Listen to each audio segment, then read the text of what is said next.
Welcome to this brand new episode, exclusively Superman style. I am your host, Joshua Mickle of this show, Cast It to the King, and we are going to be rocking this show off in style. And once again, it's been a while since I've had this episode. Been able to film an episode, but I'm able to do this one real quick of an ISO review, kind of like how we did with Deadpool and Wolverine with our big last review of an ISO on a show. Axis Conference was a big smash hit success with my main job, per se, with what I do.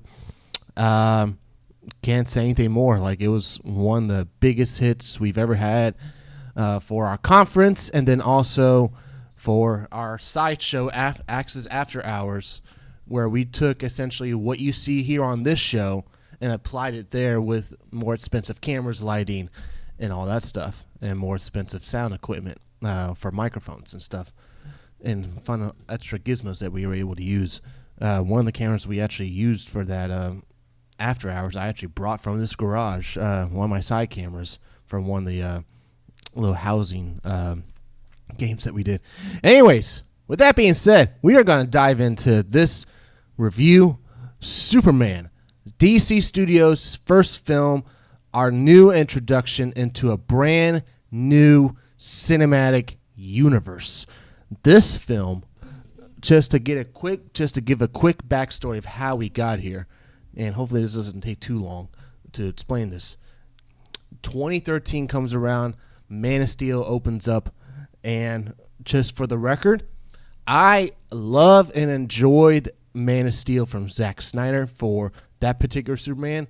And I understand the gripes that a lot of people have with the film as per the Rotten Tomatoes, with the critics and the fans kind of divided up a bit.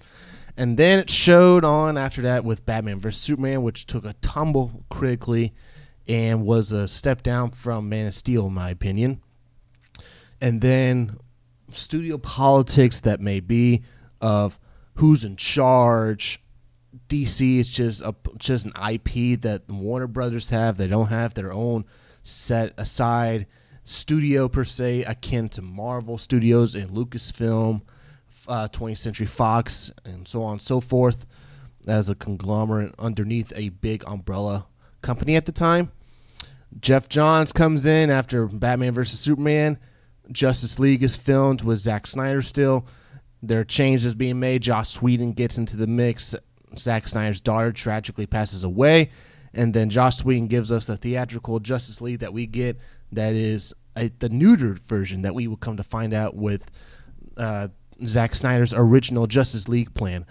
But how we got here, why this is being rebooted in the first place, it is because of the divisiveness between critics and fans as to the tone of the universe, as to the direction of the universe, as to the quality of the films, that it all came ahead to the year of 2023, where we had Shazam 2, The Flash, Blue Beetle, and Aquaman 2.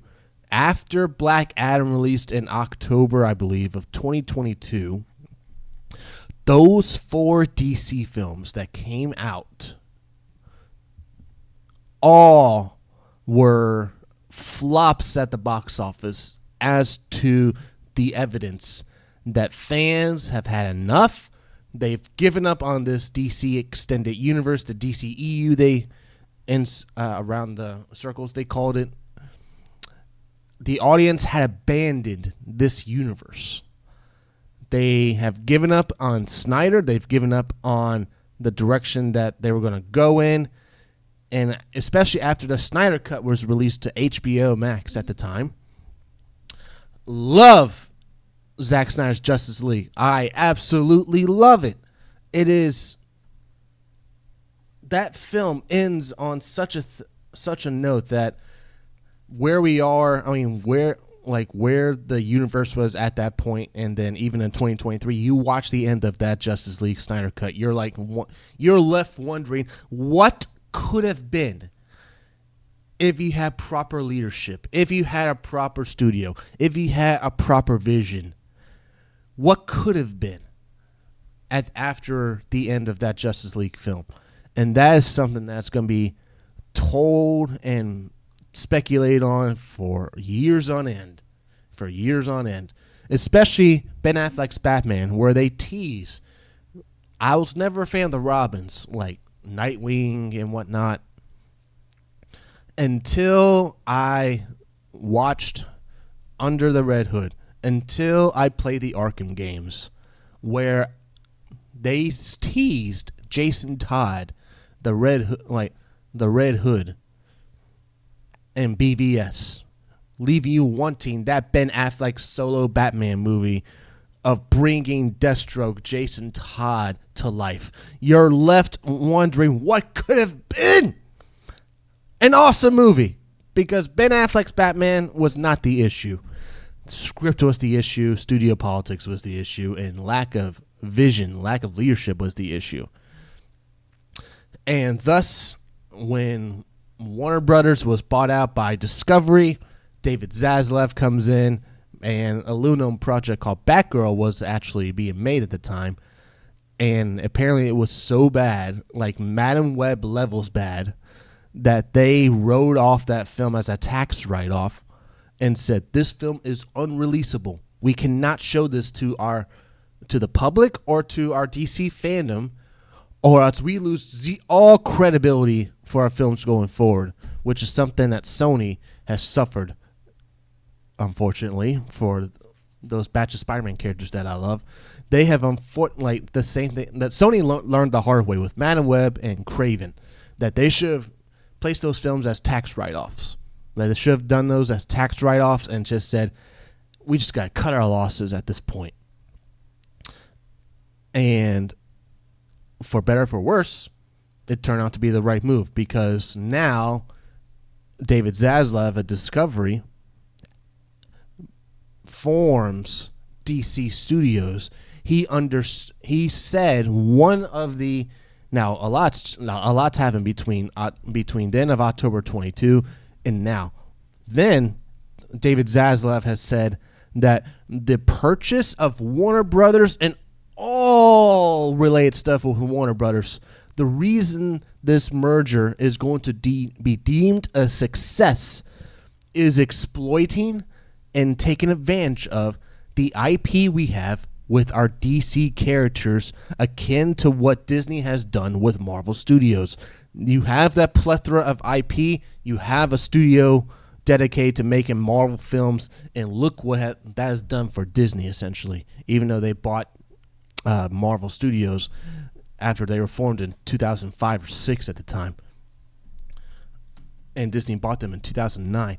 Now, we hear rumors that Sony could be interested in purchasing Warner Brothers, or in particular, if you want to believe the speculation, that Warner Brothers is separating and wanting to divulge of some IP per se. If this current iteration of Superman is a big box office success, look for Sony to be in play to purchase DC Studios. It's exactly to what Marvel did after Iron Man and The Incredible Hulk came out in 2008. 2009, Disney purchases Marvel Entertainment, and within that was Marvel Studios at the time. Look for that to happen for some future foresight if DC Studios is a success with Superman this year. But back to the point, Zaslav knows that there needs to be a dedicated studio to these IP. It can't be a regular schmegular big studio down handling of this IP, because they got other films they got to worry about instead of worrying about a whole different category dedicated to just these lists of characters. And so they did DC Studios, and then they bring in James Gunn and Peter Safran, who are no stranger to each other because they recently did a DC project under Walter Hamada at the time with Suicide Squad 2, or known as the Suicide Squad. Big hit. Big success with critics and the fans. And for those haters that want to say, oh, this film didn't do much at the box office, because Warner Brothers at the time, under different leadership, was stupid enough in 2021 to say, this film's in theaters. Oh, and by the way, you can watch it for free at home on HBO Max as an option. Am I going to go to the theaters and waste money, or am I going to watch HBO Max for free?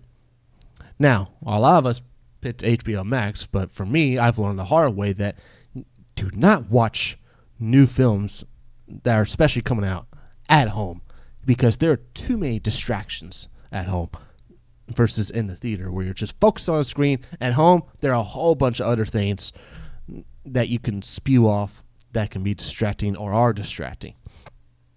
James Gunn and Peter Safran come and form this new DC Studios. They have a 10-year plan that they have in their minds that they want to be told and laid out. We have the confirmed projects so far with Superman now out, Supergirl's now next on the docket. You have Peacemaker, you have Lanterns, the HBO show, and you have a Clayface movie coming out also in 2026 as well. While also having an Elseworlds label for stuff like Robert Pattinson's Matt Reeves' The Batman 2, to where you can still tell side stories in different universes and still have a mainline DCU. Now, all that has come to a head after the abysmal 2023 of box office failure after failure after failure after failure, which lost Warner Brothers millions and hundreds of millions of dollars.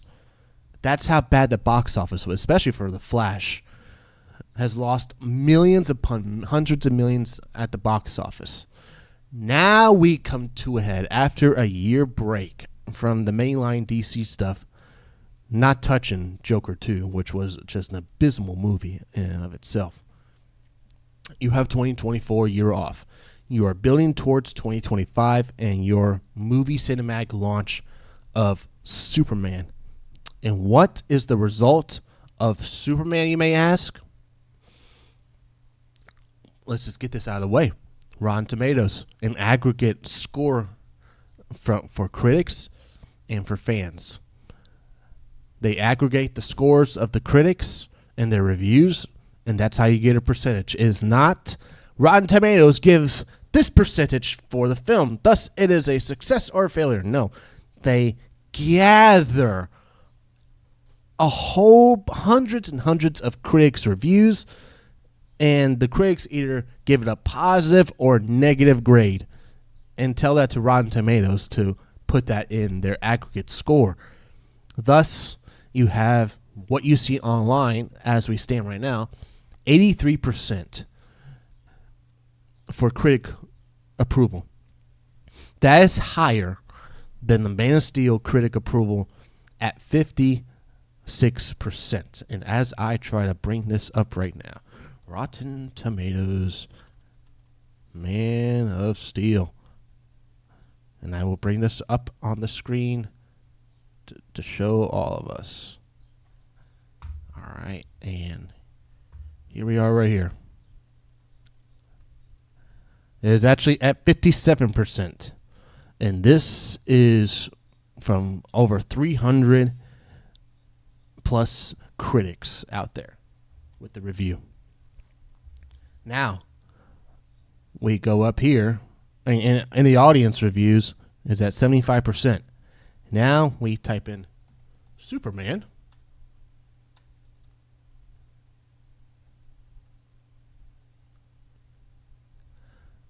Over 300 reviews still from verified ratings of the audience.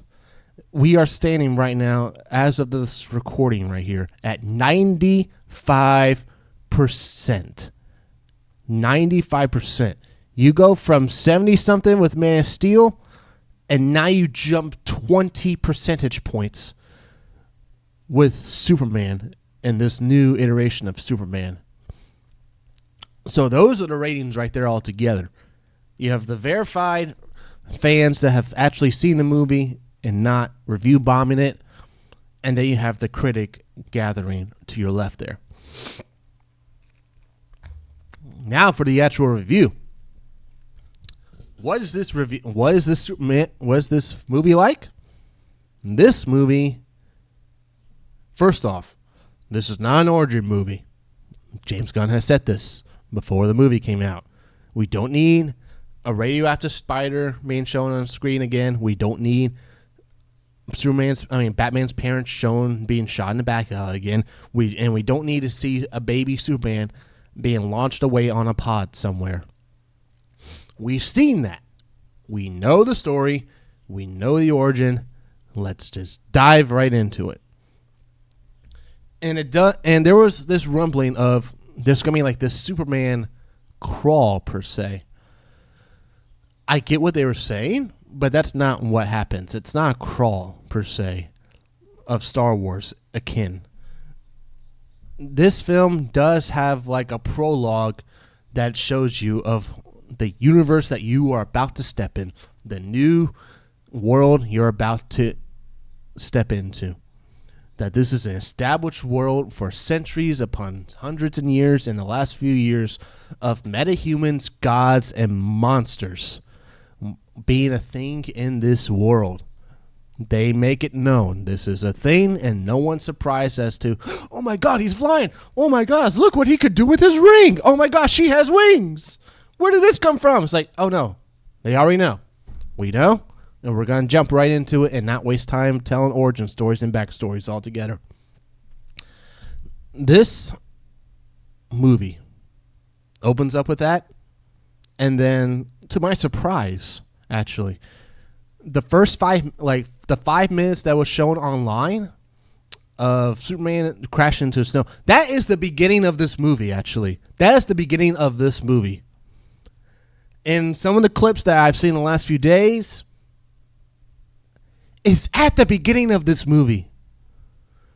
So they did a great job right at the bat of not giving away, like showing clips of like the climactic act or big surprises that happen in this movie.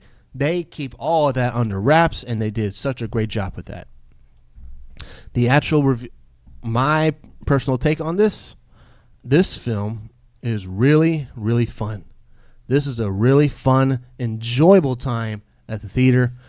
And honestly, like we've seen those first 5 minutes, and then there's some sprinkled added stuff that they hid online that they now show in the movie as part of that 5 minutes. They show Superman's parents, Jor-El, and Jor-El's wife, who is Bradley Cooper, actually, and some actress from Westworld, from what I gather, from what I heard, I believe. This film, after that 5 minutes, it took me 2 minutes to try to adjust as to what's going on here. And then after those 2 minutes, it's like, okay, it clicked. It clicked. I'm in. I'm ready to enjoy this movie altogether. Because, we are coming off of, this movie is tone-wise, plot-wise, 180, very different from Man of Steel and Zack Snyder. That's not to say that they dive away from certain tendencies that Zack Snyder did in his movie that are not done in this movie. There are action sequences that are on par with what happened in Man of Steel, if not better than what happened in Man of Steel. I've said it, you can look it up on my X. If you are a Christopher Reeves fan, if you are a Superman cartoon, Justice League, or Justice League Unlimited fan, if you are a Henry Cavill Snyder fan, if you are a James Gunn Suicide Squad fan, this film will have something for you. This film will have something for you that will leave you pleased. And my little brother is a big Justice League fan and Justice League Unlimited cartoon fan. And I watched some of those episodes with him, and then I kind of catch up on it years later as an adult. Those, you can see the spirit of that in these movies. In this film. The cast. Before I get to the cast, let's just get with the plot without spoiling anything. There are two holy crap moments. One happens at the beginning, and it's part of the 1% of the haters that have a big gripe and problem with the film as to the treatment of said character and why they did it with these two people, I can see where they're coming from. But at the end of the day, you gotta look at it as just a creative tool that James Gunn used as a plot point for said particular thing. In terms of the second one, there's actually like a half of a millisecond in the trailer that you actually see this moment, but you don't know what it is. You think it's one of the other characters, but you see like a split second when you go back and watch one of the trailers. And this particular thing was such a oh my god moment. It was like there were a few people in my audience that was like, whoa, like they really did that. They really did that.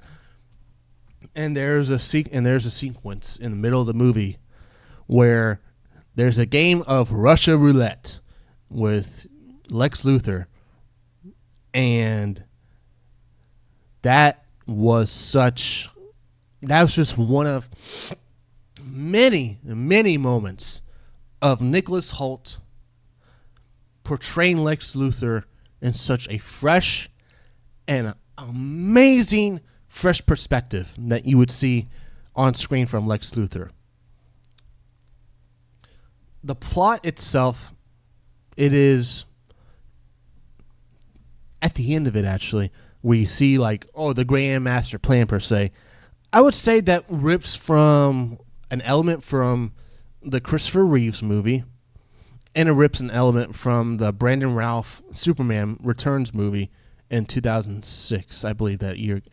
It came out that year, where there's an element with, it involves Lex Luthor, obviously because he's the main baddie of in this movie, but there's an element of like something from Christopher Reeve and Brandon Routh movie of like his ultimate end goal, and then if you can piece those two together, you know what the end goal is at the end of this plot. That's just basically like the end game of this particular movie for Lex Luthor. Now, the cast of this movie. I forgot to mention this one thing. There will be people online like Geeks and Gamers, Neurotic, and a whole bunch of others that will say Superman is weak. One of the following. They will use buzzwords: weak, crybabies, men are not masculine, and this film spits on the tradition of Superman. Let's just get this out of the way.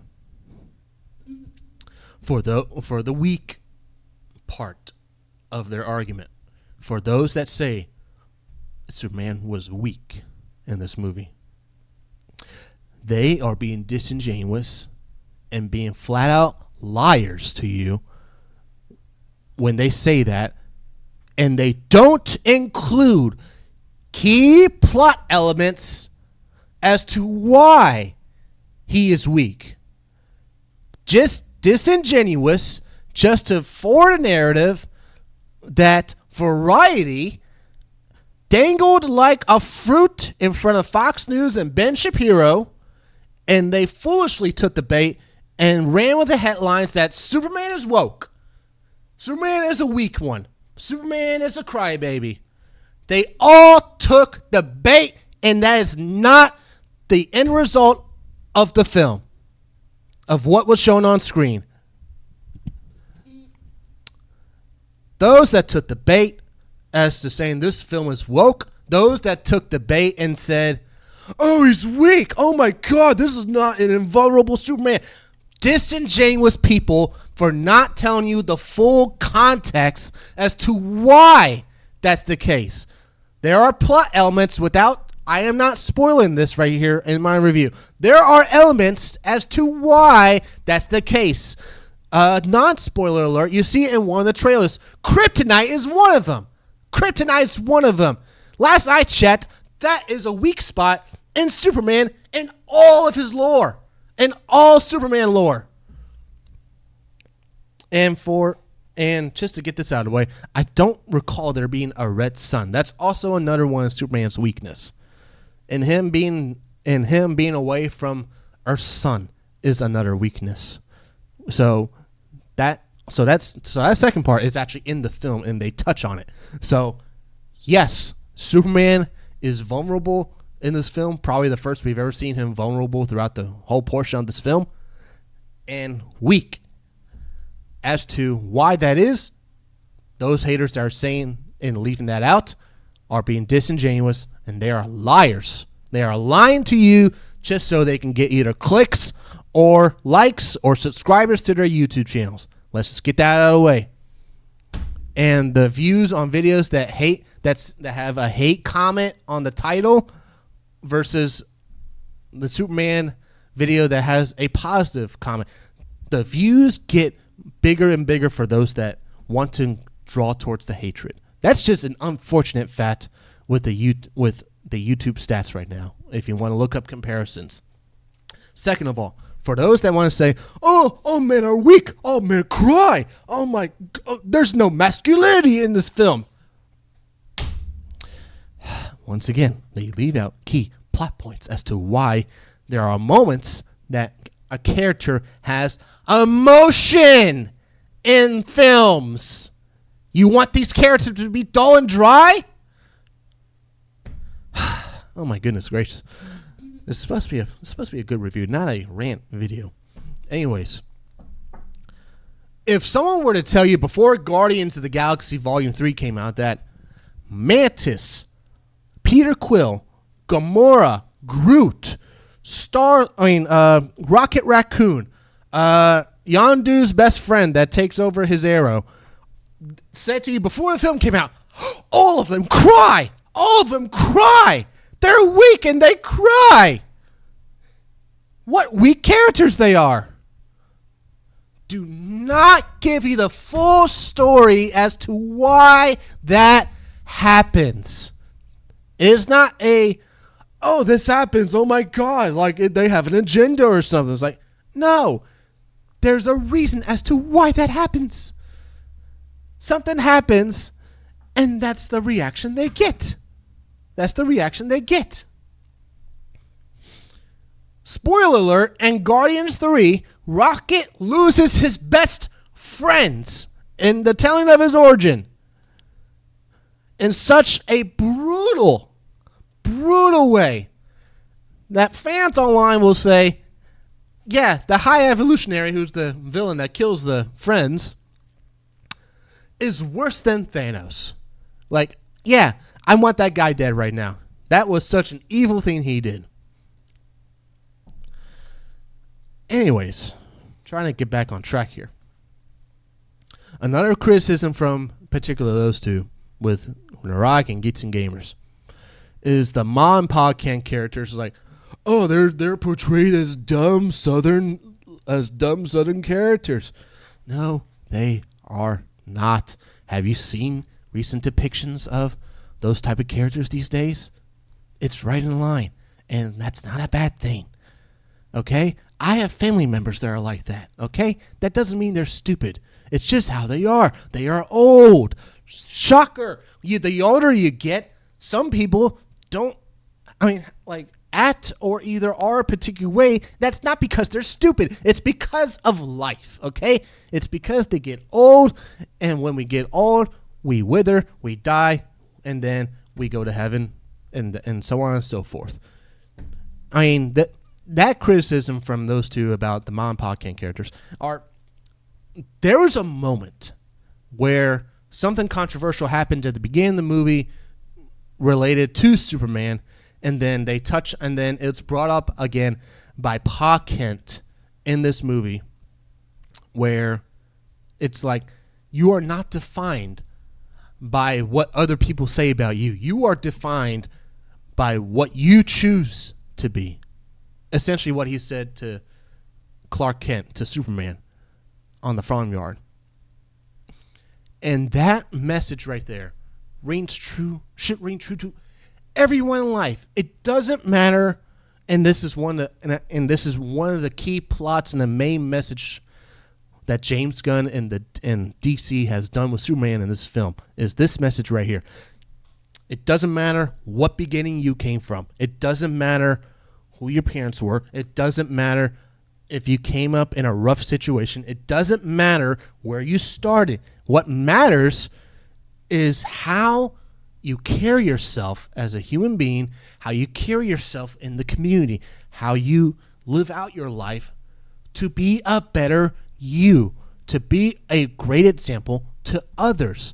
In my circle, there's a moment in my life where I'm not happy with myself. But do I reminisce on the past? No.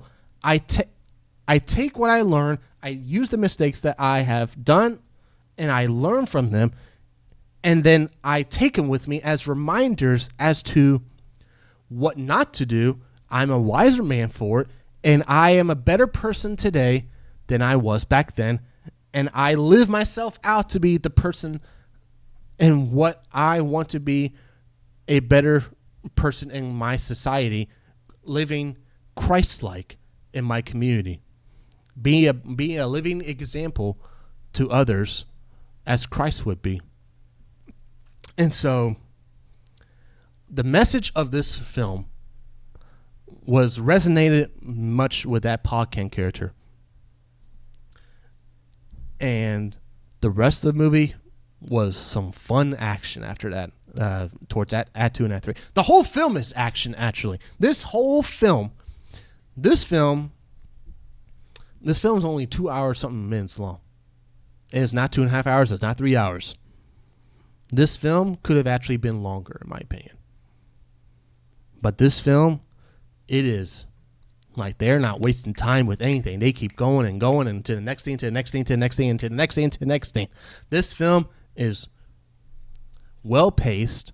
This does not feel rushed.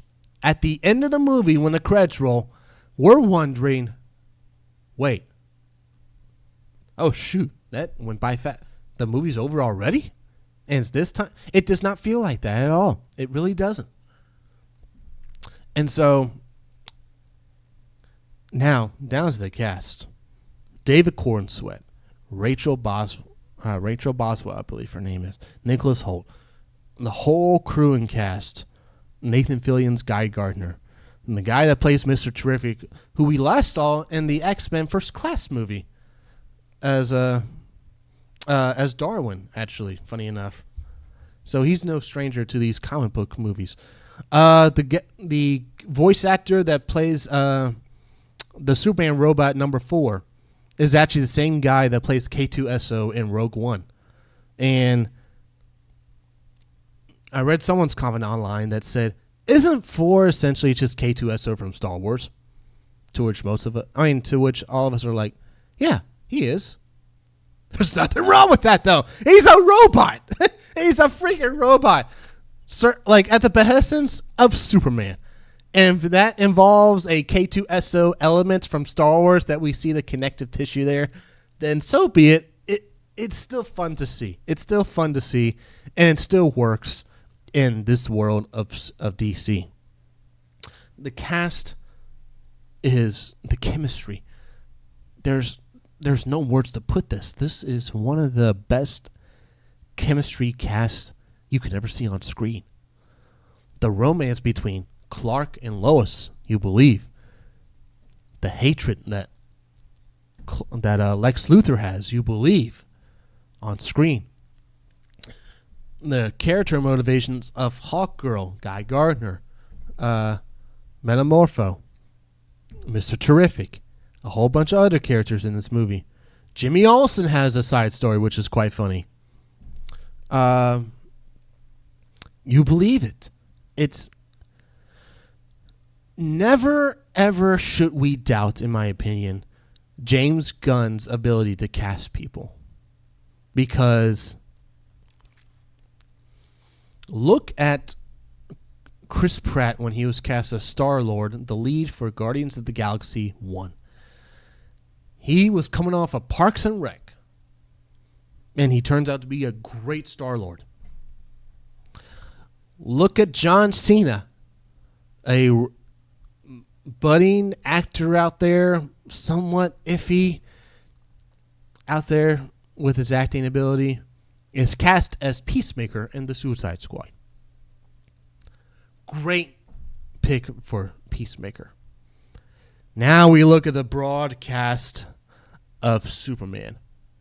There's no miscast here whatsoever. There's no miscast. This cast is spectacular. Even the haters out there cannot deny, and I haven't seen one like negative tidbit out there about the casting. Everyone, including the haters of this film, will say that this cast is spot on awesome. This cast is spot on spectacular. And with that, though, this film is a great foundation for what DC Studios is planning, what they're cooking, what's next on the docket, what's coming up after this movie. It is all lined up to be really, really fun indeed, and we cannot wait for that whatsoever. But in terms of my movie rating, as I try to pull it up over here, I have a movie rating system that I will go ahead as I try to get this on screen for a bit. Stand by. You can see I'm doing this live right now, trying to. Where'd it go? Shoot. Where'd it go? Okay, I'm just going to bring this up over here. All right. I have a rating system right here, and that is the following right here. My rating system is a movie system rating. Don't bother. The movie's nice, or get a really nice medium, or break out the extra large with extra butter. I give this film, break out that extra large popcorn and get the butter with it. This film will have you eating. This film will have you cooking. And this film will leave you smiling and excited about this movie when you're watching it. And one last thing before we go. If there's one thing about this movie where this film doesn't have, or does this film have elements that the previous Superman fans with Man of Steel will enjoy, there are some fighting sequences in this film that towards the end of it, like towards the end of a particular sequence in this Superman movie where you see Superman just like in a stoic camera shot down in the middle of a canyon somewhere, after that fighting sequence happens, and then after that particular sequence, the audience just roars and cheers, and it had me going in the theater. And then the segue after this sequence where he's going up against all these like throwaway characters, I think they're droids if I'm not mistaken, where he just lays them all out. Where that's like you can look at that particular sequence. If you've seen this movie, you know what I'm talking about. You can look at that particular sequence and say, yeah, Zack Snyder would have probably done that too. Zack Snyder would have probably done something like that. That's pretty cool to see. That's really, really cool to see. Okay, now I'm really giddy about fighting sequences in this universe of what James Gunn wants to do. And with that being said, this is a really good review. This is a really good movie. I suggest you go out and see it. And the box office for this film is looking really, really well for this film. This film is set to break Superman box office records alone, just within the recent projections. Man of Steel opened up with $116 million in 2013. This film is now based off the yesterday's, as of this recording. Today's Friday. Yesterday was Thursday when I saw the movie. Early previews has brought in over $22.5 million. That may not seem much, but think of another film that's done this. Barbie opened up with $22.2 million, and that film opened up to, I think, over $150 million. And so Deadline has actually adjusted the forecasting from 120 to 130 to 130 to 150.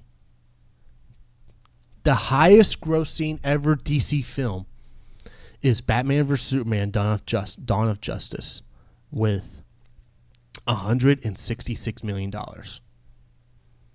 And to think of all the movies that have come out comic book related, down right there is that once DC film.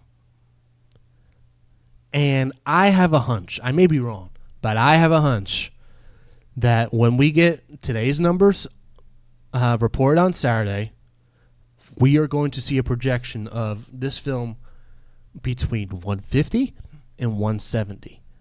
And I'm looking forward at that number if it breaks Batman vs. Superman. And this film is deservedly so. Is a big hit at the box office and lays the groundwork. It already has laid the groundwork with fans and the critics. The question now is laying the groundwork financially. Can this film do it? We've seen with good films, with big positive buzz, they generally do well opening weekend, especially with these big tentpole films. Good reviews, the people will come. No Way Home came out. Remember, for No Way Home, in the middle of a pandemic that folks were freaking out about with a strain of the virus that had a Decepticon name in Omicron, when that film came out in December of 21, no film had crossed $100 million yet. In the period of that pandemic shutdowns of movie theaters slowly opening back up, no film had opened to $100 million yet.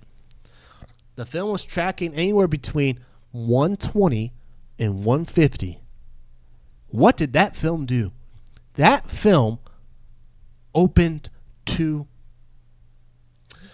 the second opening weekend of all time at 267, behind Avengers Endgame, which shows you if you put out a product film that a vast majority of the audience has been eager to watch, is waiting to see, and the reviews and response initially from it are fantastic. This right here are fantastic with the fans, and it's generally vastly majority approved by the critics. People will show up. People will show up at the theater. And that's that right there. And so with that, my name is Joshua Mickle, and I'm signing off on this episode, and we are going to get more into this. I have a vacation I will be out from July 17th to the 27th.